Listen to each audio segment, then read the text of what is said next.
हर महान उपलब्धि की शुरुआत कोशिश करने के फैसले से होती है। प्यारे बच्चों, स्वागत है आपका। आज हम करने जा रहे हैं question answers of 9th class English Kaveri book CBSE board poem third. What's the name of the poem? Canvas of soil, written by Maya Anthony. Dear students, video को ध्यान से सुनिए, कंसेप्ट को समझिए। इवन इतना ही नहीं, प्रोनाउंसिएशन को भी सुनिए ध्यान से। और क्वेश्चन का कंसेप्ट क्या कहता है, क्वेश्चन पूछना क्या चाह रहा है, उसके अकॉर्डिंग आंसर्स को देंगे हम। तो क्वेश्चन को भी आपको ध्यान से समझना है। Let's start. How does the metaphor brush strokes of seeds enhance the understanding of gardening as an art form? Metaphor क्या होता है बेटा? मेटाफर होता है किसी चीज की तुलना करना। जब बढ़ा चढ़ाकर किसी चीज की तुलना करते हैं। Brush strokes of seeds, seeds बीज होते हैं।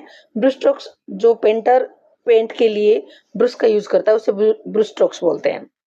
अब यहाँ पर इनकी तुलना की गई है। ब्रूश स्ट्रोक्स को सीड सीधा बीज कहा गया है। तो कहता है कैसे हम इस लाइन से, इस फ्रेज से गार्डनिंग एक कला है, एक कला की ही फॉर्म है, समझ सकते हैं। क्या समझोगे इस मेटाफर से आप? आंसर देखिए। The metaphor brush stroke of seeds means, ये जो मेटाफर दिया गया है ब्रूश स्ट्रोक्स ऑफ सीड्स, इसका मतलब है planting seeds is like painting with a brush. इसका मतलब है प्लांट करना, बोना, सीड्स बीजों को बोना, जिस प्रकार से एक ब्रश से हम पेंट करते हैं, इसी प्रकार बीजों को बोना।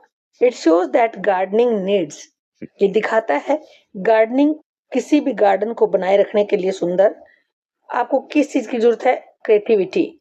आप क्रिएटिवली काम करेंगे, उसके अंदर अलग अलग प्रकार के पौधे, फूलों वाले लगाएंगे, उसके साथ साथ फलों वाले भी लगाएंगे। केयर भी करनी पड़ेगी उसकी, पेशेंस दिखाना पड़ेगा। समय के साथ वो गार्डन सुंदर होगा। जिस प्रकार से एक कला को एक पेंटर बनाता है, एक कला पेंटिंग करता है, उसमें धैर्य दिखाता है, अपनी क्रिएटिविटी शो करता है, केयर करता है, उसकी खराब होने से बचाता है, उसी प्रकार से गार्डन को सुंदर बनाने के लिए एक माली भी वैसे ही काम करता है। Clear? Second question, what can you infer about poet's perspective on the relationship between nature and creativity? Perspective क्या आता है? व्यूज, सोच। कहता है क्या समझते हैं आप कि कवि की क्या सोच है, जो प्रकृति है और जो रचना है, किसी भी व्यक्ति के कार्य करने की कला है, उनके बीच में क्या संबंध है? The poet believes that nature and creativity have deep connection. Poet विश्वास करता है कि प्रकृति और किसी भी व्यक्ति के अंदर जो गुण है कुछ कार्य करने के, उनमें एक गहरा संबंध है। He suggests that human art and natural growth come together to make a garden living artworks. वह सजेशन देते हैं, हमारे जो कवि हैं वो सजेशन देते हैं कि जो कला है और प्रकृति के अंदर जो पौधों की ग्रोथ है, ये दोनों मिलकर जब काम करते हैं तो क्या बनता है बेटा? एक गार्डन है वो एक ऐसी जीती जागती कला बन जाती है, पेंटिंग बन जाती है। क्योंकि इंसान की कला के बिना अकेली प्रकृति उस गार्डन को सुंदर नहीं बना सकती, इंसान का सहयोग भी जरूरी है। Now third question, do you think the imagery in the poem successfully paints a vivid picture in the readers mind? Why? क्या आप सोचते हैं? इमेजरी क्या होता है? कल्पना करना। पोएम के अंदर जो कल्पना की गई है वो सफल रही है एक तस्वीर बनाने में, विभिन्न प्रकार की तस्वीर बनाने में। किसके माइंड में? रीडर्स के माइंड में। और रही है तो क्यों रही है, क्या कारण रहा है? आंसर देखिए, यस। जो इमेजरी है पोएम के अंदर, वो बिल्कुल सफल रही है एक अच्छी खासी रीडर्स के माइंड में तस्वीर बनाने में। द पोइट क्यों, उसका रीजन बताएगा। कह रहा क्यों, why. Let's see answer. Yes, yes means जो इमेजरी है पोएम के अंदर वो बिल्कुल एक तस्वीर बनाती है रीडर्स के माइंड में। अब क्वेश्चन इसमें किया गया क्यों बनाती है? The poet uses words like canvas, palette, brush strokes, colours and ब्लूसम्स।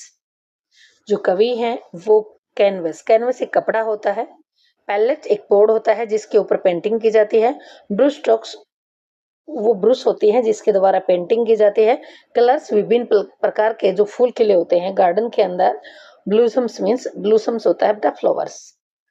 In words का यूज करता है कवि किसके अंदर, पोइम के अंदर। These words create a clear image of a beautiful garden as a painting. और ये वर्ड्स हैं, ये क्लियर इमेज बनाते हैं, आकृति बनाते हैं, पिक्चर बनाते हैं सुंदर गार्डन की, किसके माइंड में, रीडर्स के माइंड में, एज ए पेंटिंग, जैसे किसी ने सुंदर पेंटिंग बना दी हो। क्लियर हुआ? Next question, support the view that the poet's mention of the color yellow besides red, blue and green would have lent effectively to the imagery. Question को समझिए ध्यान से। support the view, इस विचार को आप सपोर्ट कीजिए। कवि का जो वर्णन है कलर के बारे में, स्पेशली येलो कलर, इसको छोड़कर बिसाइड, इसके साथ साथ, मतलब red, blue, green, in colour का तो यूज किया ही है, साथ साथ में येलो पर फोकस डाला है। तो कहता है ये येलो कलर कैसे हमारी कल्पना को और भी इफेक्टिवली प्रभावित कर रहा है, मतलब अच्छी इमेज बन रही है येलो कलर से। क्यों, क्या ऐसा वास्तव में है? यस, हाँ, एक अच्छी इमेज बनती है येलो कलर से, क्योंकि येलो कलर चमकीला होता है। जिस प्रकार से क्वेश्चन कैसा चमक रहा है, इसका बेस येलो है ना, तो उससे क्वेश्चन अलग से चमक रहा है। अब आंसर में ग्रीन है तो ये कम चमक रहा है, तो येलो कलर वास्तव में ही चमकीला होता है। Yellow colour would make the garden look brighter, yellow colour से कोई भी चीज ज्यादा चमकती है, मोर कलरफुल, और ज्यादा रंगीन लगती है, जैसे आपका क्वेश्चन लग रहा है। It would have lent effectively to the imagery, इससे इमेजरी होता है जो कल्पना है आपकी, इफेक्टिव बड़ी प्रभाव गुण से बन जाती है आपके माइंड में। लेंट, लैंड की सेकंड फॉर्म है बेटा, लैंड मीन्स बनना, तैयार होना, तो उसकी सेकंड फॉर्म है लैंड। इससे एक अच्छी सी इमेज बन जाती है। और यहाँ पर थर्ड फॉर्म यूज हुई है, क्योंकि हैव के बाद थर्ड फॉर्म आती है। सेकंड फॉर्म भी लैंड है और थर्ड फॉर्म भी लैंड ही है। Land, land, land. Effectively to the imagery, वास्तव में एक अच्छी कल्पना, एक अच्छी पिक्चर बनाई है। येलो इज एसोसिएटेड, क्योंकि येलो कलर है वो किससे जुड़ा होता है, सनलाइट, सूर्य का प्रकाश भी येलोइश होता है जब सूर्य अच्छा चमकता है। फ्लावर्स, और जो पीले रंग के फूल होते हैं बड़े सुंदर लगते हैं, अलग से ही चमकते हुए दिखते हैं। और जॉय, आनंद का सिंबल भी माना जाता है प्रकृति के अंदर। Now see fifth question, considering the line gardens become painting still, gardens, बाग बन जाते हैं पेंटिंग स्टिल। पेंटिंग होता है तस्वीर बनाना, पिक्चर बनाना, स्टिल मीन स्थिर, जो हिले ना। अब पेंटिंग तो हमेशा स्थिर होती है। What can you interpret about the poet's view on the timelessness of nature's beauty? आप क्या वर्णन कर सकते हो या क्या व्याख्या कर सकते हो कवि की सोच के बारे में, व्यूज के विचारों के बारे में, कि ये टाइमलेसनेस है, टाइम से बंधी भी नहीं है, और प्रकृति की सुंदरता ऐसी है जिसका कोई टाइम नहीं है, मीन्स हमेशा परमानेंट। टाइमलेसनेस होता है कोई टाइम की पाबंदी में नहीं है, टाइम लिमिट नहीं है, ये परमानेंट ही सुंदर रहती है। अब क्वेश्चन का क्या समझ में आया आपको, कि आपकी विचारधारा बताइए इसके बारे में, कि गार्डन्स हैं वो बिल्कुल पेंटिंग की तरह दिखाई देते हैं। जो भी बाग हैं सुंदर सुंदर, जहाँ फूल खिलते हैं, ऐसा लगता है जैसे किसी ने या भगवान ने एक सुंदर सी पेंटिंग बना दी हो। द लाइन, ये जो लाइन है ऊपर दी गई है, gardens become painting still, the line suggest that nature's beauty remains timeless, कि प्रकृति की जो सुंदरता है वो हमेशा रिमेन्स में नहीं रहती है, टाइमलेस, मतलब टाइम में बाउंड नहीं है, हमेशा पीसफुल और बड़ी शांति प्रिय है। गार्डन में बड़ी शांति रहती है, कोई शोर शराबा नहीं होता। Gardens look like still paintings, बिल्कुल गार्डन जो होते हैं वो एक स्थिर पेंटिंग्स की तरह दिखते हैं। That people can enjoy for a long time, और लोग वहां जाकर के लंबा समय तक आनंद उठा सकते हैं, एंजॉय कर सकते हैं। क्लियर?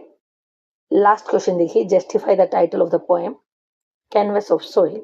जो कैनवस ऑफ सोइल है, जो कवि ने, माया जो एंथनी है, उसने canvas of soil he title क्यों यूज किया, कोई तो कारण होगा, बिल्कुल रीजन है। तो आंसर को देखिए आप। The title is suitable, title बिल्कुल उचित है। सुटेबल क्या होता है, उचित, सही। Because the soil is compared to a canvas, क्योंकि जो मिट्टी है वो एक कैनवस, एक कपड़े से तुलना की गई है उसकी। The gardener grows seeds into soil, जो बाली है वो बीज कहाँ होता है, सोइल के अंदर, तो सोइल वर्ड यूज हो गए। He makes his garden beautiful, और अपने गार्डन को ब्यूटीफुल बनाता है विथ फ्लावर्स एंड प्लांट्स, फूलों से और पौधों से अपने गार्डन को बड़ा सुंदर बनाता है। His garden looks like a beautiful painting, और उसका गार्डन है वो कैसे दिखता है, एक सुंदर पेंटिंग कर दी हो किसी ने कैनवस के ऊपर। क्लियर हुआ? तो इस प्रकार से हमारा टाइटल बिल्कुल सुटेबल है। Dear student, if all the question answers of this poem is clear to you, then please like and subscribe. If you are new, share with your friends. Enjoy कीजिए, मस्त रहिए, स्वस्थ रहिए। धन्यवाद।